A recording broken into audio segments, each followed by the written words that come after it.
Voici la politique sur la sécurité dans le sport 101 à Ottawa. Sport Law est votre guide dans le droit du sport.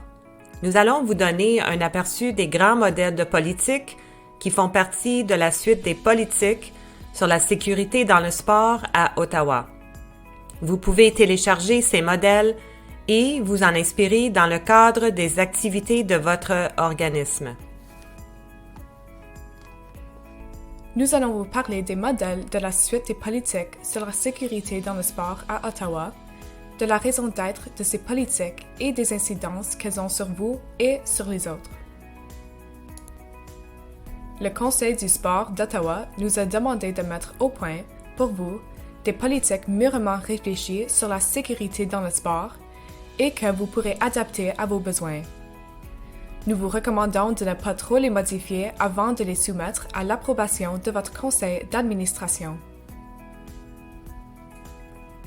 Parfois, on pense que lorsque le conseil d'administration a adopté des politiques sur la sécurité dans le sport, il ne reste plus qu'à les publier sur le site Web.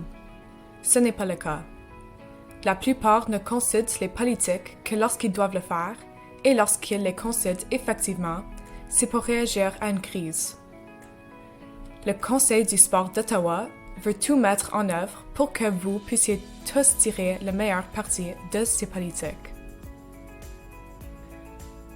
Nous voulons vous aider, ainsi que vos intervenants, soit les athlètes, les entraîneurs, les parents, les arbitres et les administrateurs, à comprendre et appliquer ces politiques sur la sécurité dans le sport avant qu'il soit trop tard. Premièrement, nous voulons nous assurer que nous nous entendons sur la même définition de la sécurité dans le sport. On entend par sécurité dans le sport la sécurité physique et mentale, dont la prévention des commotions et des blessures, ainsi que les mesures prises pour contrer l'intimidation, l'abus, le harcèlement, la discrimination et les autres formes de maltraitance. Vous vous demandez sans doute pourquoi la sécurité a tant d'importance. Nous méritons tous de faire du sport dans des environnements accessibles, inclusifs et sécuritaires, affranchis de toutes les formes de maltraitance. Tous ceux et celles qui sont en rapport à votre organisme jouent un rôle dans toute la sécurité du sport. Tous et toutes. Que faut-il faire pour assurer la sécurité dans le sport? Ces politiques sur la sécurité dans le sport définissent les règles, les procédures et les normes de comportement à adopter. Or, il faut absolument que chacun les connaisse et les applique.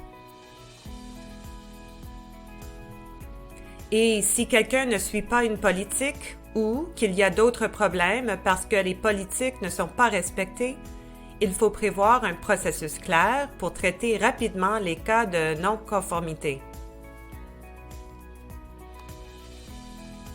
Vous vous demandez sans doute quels sont les modèles compris dans la suite des politiques sur la sécurité dans le sport à Ottawa.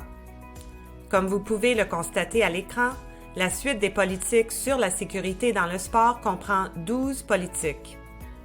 Ne vous laissez surtout pas intimider par cette liste. La plupart de ces politiques n'ont que quelques pages. Or, nous savons que dans l'ensemble, on peut avoir l'impression que c'est beaucoup de travail. Nous allons donc vous donner un aperçu de certaines politiques. Si toutefois vous voulez plus de détails sur toutes ces politiques, veuillez consulter la fiche de synthèse de la suite des politiques sur la sécurité dans le sport à Ottawa qui fait état de chacune de ces politiques. La première politique porte sur la sécurité dans le sport. Cette politique porte sur l'ensemble des engagements à adopter pour assurer la sécurité de l'environnement sportif et contrer la maltraitance. Cette politique définit les modalités selon lesquelles votre organisme pourra s'acquitter de ses engagements et assurer la sécurité dans le sport. Toutes les autres politiques de la suite des politiques sur la sécurité dans le sport découlent de cette première politique et sont consacrées aux moyens précis à prendre pour assurer la sécurité dans le sport. Le code de conduite et d'éthique est la politique la plus longue de la suite. Et pour cause. Ce code définit les comportements auxquels on s'attend de la part de tous les participants dans les sports. S'il est plus long que la plupart des autres politiques, c'est parce qu'il définit un certain nombre de termes qu'il faut connaître, par exemple, le consentement, le harcèlement, la maltraitance, l'abus de pouvoir et les participants vulnérables. Il faut connaître les comportements à adopter pour s'entendre sur la manière dont nous devons être traités et traiter tous les autres. Ce code est accompagné d'un aide-mémoire que chaque participant doit signer pour confirmer qu'il a pris connaissance du code de conduite et qu'il s'engage à le respecter. Cette politique vise à protéger les athlètes et les entraîneurs en adoptant des règles sur leurs interactions. L'un des principaux moyens d'être un entraîneur responsable consiste à suivre la règle de 2. Cette règle permet de s'assurer que l'athlète et l'entraîneur ne sont jamais seuls ensemble. Les athlètes et les entraîneurs doivent toujours interagir dans un environnement ouvert, observable et justifiable. La règle de 2 s'applique aussi aux interactions en ligne. Toutes les activités de communication doivent se dérouler dans des conversations, des courriels ou des appels en groupe. On s'assure ainsi que dans tout cas, l'environnement sportif est sécuritaire et sain. Les entraîneurs doivent non seulement connaître la règle de 2, mais aussi faire connaître cette règle aux athlètes pour éviter que l'athlète communique individuellement avec l'entraîneur. La politique sur la discipline et les plaintes définit la marche à suivre pour déposer des plaintes si vous avez lieu de croire que quelqu'un n'a pas respecté les règles, par exemple en commettant une entorse au code de conduite. Cette politique précise aussi les sanctions disciplinaires et les modalités de règlement des plaintes. Tous ceux et celles qui sont témoins d'un comportement inapproprié peuvent déposer une plainte. Une annexe de cette politique comprend un schéma de principes qui vous permet de savoir quoi faire dans ce processus. La politique sur le règlement des différends prévoit un moyen plus informel de régler les plaintes. Dans certains cas, le meilleur moyen de régler une plainte consiste à réunir ceux qui sont en conflit et à chercher ensemble une solution. On ne fait appel à cette politique que si ceux qui ont un différend sont d'accord compte tenu de la situation. Nous devons tous veiller à ce que notre environnement reste constructif et sécuritaire. C'est pourquoi nous devons prendre la responsabilité de nos gestes et faire preuve d'humilité quand nous commettons des erreurs.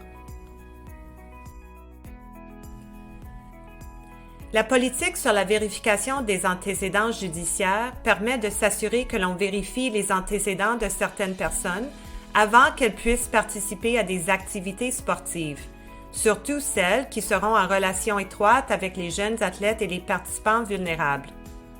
N'oubliez pas que pour connaître la définition du terme « participant vulnérable », il faut consulter le Code de conduite et d'éthique qui définit certains termes clés.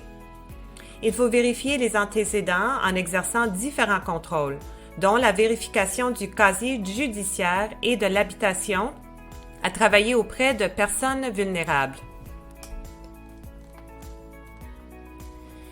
Cette matrice de vérification est utile. Elle est reproduite dans l'annexe de la politique et porte sur les activités de vérification et de formation à prévoir pour chacun de vos intervenants.